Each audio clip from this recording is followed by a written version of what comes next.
আমি মোহাম্মদ শফিউল হাসান বলছি নাটোর থেকে। আমার নিজের সাথে ঘটে যাওয়া কিছু অদ্ভুত অভিজ্ঞতা আজ আপনাদের কাছে তুলে ধরব। ইনশাল্লাহ লিখার ভুল ত্রুটির জন্য ক্ষমা চেয়ে নিয়েছি। সময়টা 2014। সেমিস্টার ফাইনাল পরীক্ষা দিয়ে বাসায় বসেছিলাম। ভাবলাম এই সময়টা ব্যয় না করে আল্লাহর রাস্তায় কাটানো যাক। ক্লাস 8 থেকেই আমি ধর্মীয় রীতিনীতিতে বেশ অভ্যস্ত, তাই সুযোগ পেলেই বিভিন্ন মাহফিল ও তাবলীগের সময়ে লাগানোর অভ্যাস রয়েছে। আমি আমার জমানো কিছু টাকা ও বাসা থেকে কিছু টাকা নিয়ে ঢাকার উদ্দেশ্যে রওনা হলাম। আমার গন্তব্য ছিল কাকরাইল মসজিদ। রাতের বাস ছিল, তাই ফজরের আগ দিয়ে কাকরাইল মসজিদে পৌঁছাই। নামাজের বয়ান হলো। আমি অপেক্ষা করছিলাম তশকিলের জন্য। তশকিলটা মূলত কারা কারা জামাতে যেতে চায় তাদের নাম লিখা, এই আর কি। আমি একটি বিদেশি জামাতে নাম লিখালাম। জামাতটা ছিল থাইল্যান্ডের জামাত এবং তারা অলরেডি পৌঁছে গিয়েছিল। আমাদের রোক পড়েছিল যশোরে, তারা রোকে পৌঁছে গিয়েছিল আর কি। তা আমাদের রোক পড়েছে যশোরে।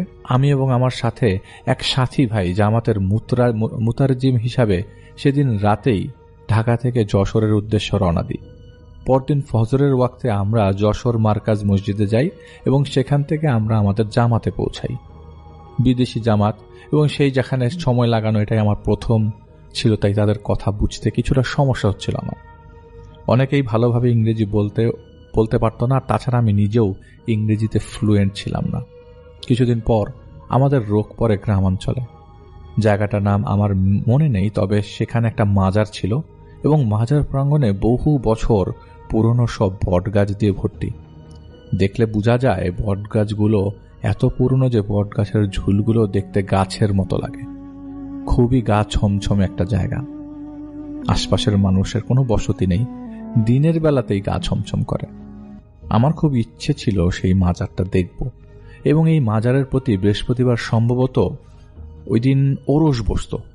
তো একদিন আসরের পর আমি জামাতের একটা সদস্য আর আমরা দুজন স্থানীয় এক ভাইয়ের সাথে সেই মাজারে যাই। মাজারের পাশের কিছু কিছু গাছে লাল সুতা টাইপের বাঁধা ছিল। দেখি বুঝতে পারলাম এখানে আর যাই হোক আল্লাহর কোনো কাজ হয় না। মাজারের পাশে অনেক পুরনো এক বটগাছের শিকড়ের উপরে 2-3টা মাটির প্লেট রাখা ছিল, যেগুলো মাটির সরা দিয়ে ঢাকা। তা আমি ওই ভাইকে জিজ্ঞেস করলাম, ভাই এটা কি? তিনি বললেন, ওরসের দিন এই থালায় করে তাদের জন্য ভোগ দেওয়া হয়। আমি বললাম, তাদের জন্য মানে কি? তিনি বললেন, এত কথা এখানে বলার দরকার নাই, দেখতে আসছেন খালি দেখেন। ওনার কথায় আমার কিছুটা হাসি পেল। আমি মনে মনে চিন্তা করলাম, তোদের ভোগ খাওয়াবো আমি। এই চিন্তা করে একটা ইটের বড় টুকরা ওই প্লেটের দিকে ছুঁড়ে মারি, আর সাথে সাথেই প্লেটটা ভেঙে যায়। সঙ্গে সঙ্গে একটা দমকা বাতাস আমার পিঠে এসে লাগে। আমার শরীরের সব লোম দাঁড়িয়ে যাচ্ছিল। ওই লোকটা অবাক হয়ে আমার দিকে কিছুক্ষণ তাকিয়ে থেকে বলে, হ্যাঁ কি করলেন এটা? তার চোখের ভিতরে আমি একটা তীব্র ভয়ের ছাপ দেখতে পেলাম। তারপর সেখান থেকে আমরা চলে আসি। সেখানে আর কিছুই আমরা কিছুই হয়নি। তো আমি মনে মনে ভাবলাম সব গ্রাম্য মানুষের গল্প কাহিনী ছাড়া এগুলো আর কিছুই না। কিন্তু আমি তখনও বুঝতে পারিনি যে আমি অনেক বড় একটা বিপদের মধ্যে পড়ে গেছি। ওই যে কথায় আছে না, ইট মারলে পাটকেল খেতে হয়, এর মধ্যে আমাদের মসজিদ চেঞ্জ হয়ে গেছে। আমরা এখন পাশের গ্রামের একটা প্রাইমারি স্কুলের মসজিদে উঠেছি। তার মধ্যে এক রাতে আমি তাহাজ্জুদের জন্য অজু করতে বের হই। চাঁদনি রাত ছিল। মসজিদের পাশে একটা ছোট্ট খাল এঁকে বেঁকে চলে গেছে। আমি দাঁড়িয়ে আছি। আমার যেন এখন খুব ভালো লাগছিল। প্রস্রাবখানার দিকে মুখ ফেরাতে এক সেকেন্ডের জন্য দেখলাম কেউ একজন বাতাসে মিলিয়ে গেল। আমি চমকে উঠে পেছনে সরে গেলাম। আতঙ্ক আর ভয় দুটাই কাজ করছিল আমার মধ্যে। আমি এটা কি দেখলাম? ঘুমের ঘরে চোখে ভুল দেখেছি এই বলে নিজেকে সান্ত্বনা দিচ্ছিলাম। এরপর বেশ কিছুদিন কেটে যায়। যেদিন আমরা ঢাকায় ফিরব সেদিন সন্ধ্যাবেলার ঘটনা। আমরা যে মসজিদে ছিলাম সেটা দোতলা মসজিদ হওয়ায় আমাদের বেডিংপত্র দোতলায় রাখা ছিল। মাগরিবের পর আমি খাতা কলম আনতে দোতলায় যাই। সবাই তখন মসজিদে বয়ান শুনছিল। আমি আমার ব্যাগ থেকে খাতা আর কলম বের করার সময় অনুভব করলাম আমার ঘাড়ে কেউ নিঃশ্বাস ফেলছে। আমাকে ফিসফিস করে বলল, কত দূর যাবি? আমি আসব।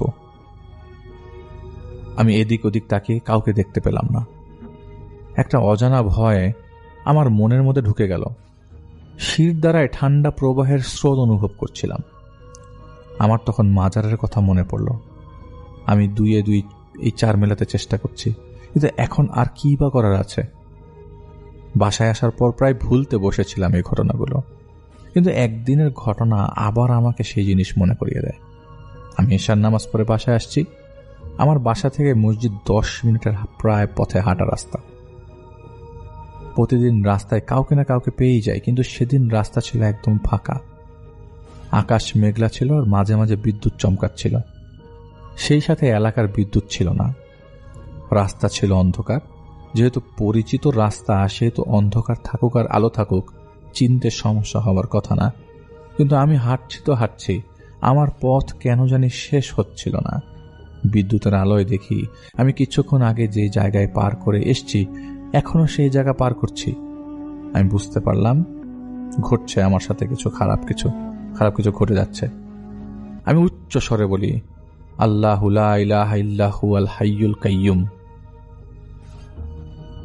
আমি আমার বাসার গলিতে প্রবেশ করি, আর পেছন থেকে প্রচন্ড এক ধাক্কায় আমি দেয়ালের সাথে আছড়ে পড়ি। আমার মাথার বাম পাশটা ব্যথায় টনটন করছে।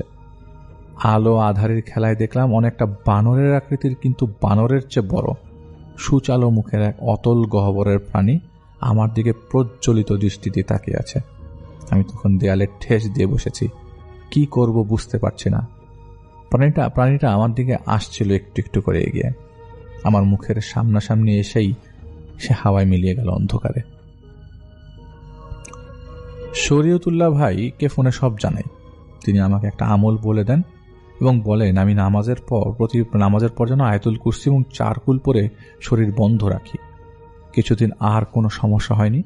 আমি ভাবলাম হয়তো এই উপদ্রব থেকে মুক্তি পেয়েছি। এর বেশ কিছুদিন পর, সেদিন শবে বরাতের রাত ছিল। মসজিদ থেকে প্রায় 11টার দিকে বাসায় এসে আমি খাওয়া দাওয়া শেষ করেছি। খাওয়া দাওয়া করে নফল কিছু নামাজ পড়তে শুরু করি। আমি আমার রুমের দরজা লাগিয়ে রাখতাম। আমি নামাজ পড়ছি, আমি রুমের ভেতর বাজে গন্ধ পাচ্ছিলাম। আর গন্ধ এমনভাবে পাচ্ছিলাম, আমার রুমের দরজা লাগানো ছিল, সেহেতু ভেতরে কোনো কিছুর প্রবেশের অসম্ভব ছিল, প্রবেশের সম্ভব না। আমি রুকুতে যাব, ঠিক তখনই কেউ আমাকে পেছন থেকে প্রচন্ড জোরে জড়িয়ে ধরল। এত জোরে জড়িয়ে ধরল যে আমি নিঃশ্বাস নিতে পারছিলাম না। আমি চিৎকারও করতে পারছিলাম না। আমার মনে হয়ে গেল আমি আজ গা বন্ধ করতে ভুলে গেছি। আমি আয়াতুল কুরসি পাঠ করব, কিন্তু সেটাও পারছিলাম না। আমার মনে পড়ছিল না। আসলে এরকম সিচুয়েশনে সেন্স ধরে রাখাটা বেশ কঠিন। আমি মনের খেয়ালেই ইয়া হাইয়ু ইয়া কাইয়ুম বলতে লাগলাম। আমার শরীর কিছুটা হালকা হতে লাগলো। আমি বুঝতে পারলাম যে আমাকে জড়িয়ে ধরেছে সে সরে গেল। ঘরের এক কোনায় জমাট এক অন্ধকারের রূপ নিয়ে বিকটভাবে হাসতে লাগলো আর বলতে লাগলো, এর পরের একটা সুযোগ, তোর পরিবারকে তোর লাশ দেখাবো। আমি আর চাপ নিতে পারছিলাম না। আমি জ্ঞান হারিয়ে ফেলি। আমার জ্ঞান ফেরে সকালে আমার মায়ের দরজা ধাক্কিতে। আমি মাকে জড়িয়ে ধরে কেঁদে ফেলি এবং আমার সাথে যা ঘটছিল আমি সব বলি।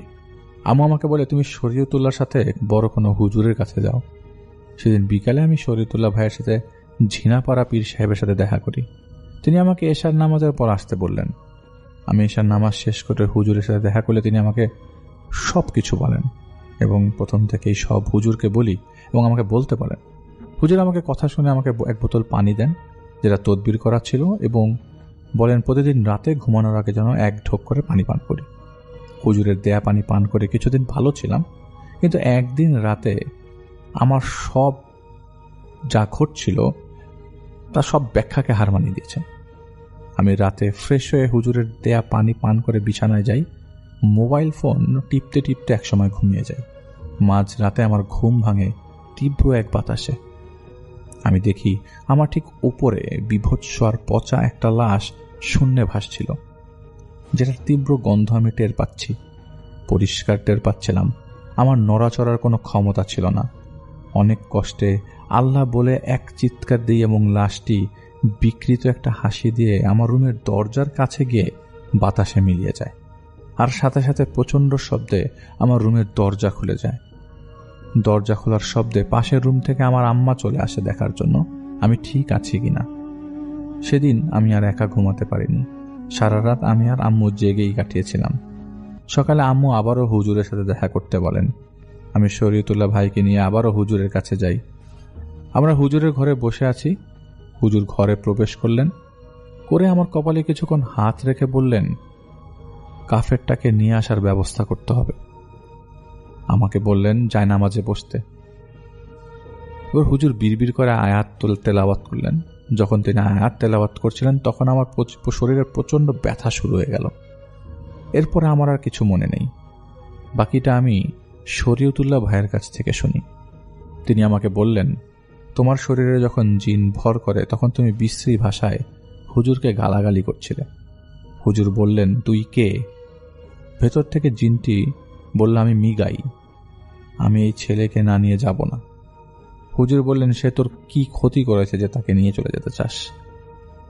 তখন এই জিনটি বলল, ও আমার ভোগ নষ্ট করেছে, আমি তাকে সাজা না দিয়ে যাব না। হুজুর বললেন, সে বুঝে করেনি এমনটা, আর তুই যদি তাকে ছেড়ে না যাস তবে তোকে আমি বন্দী করব।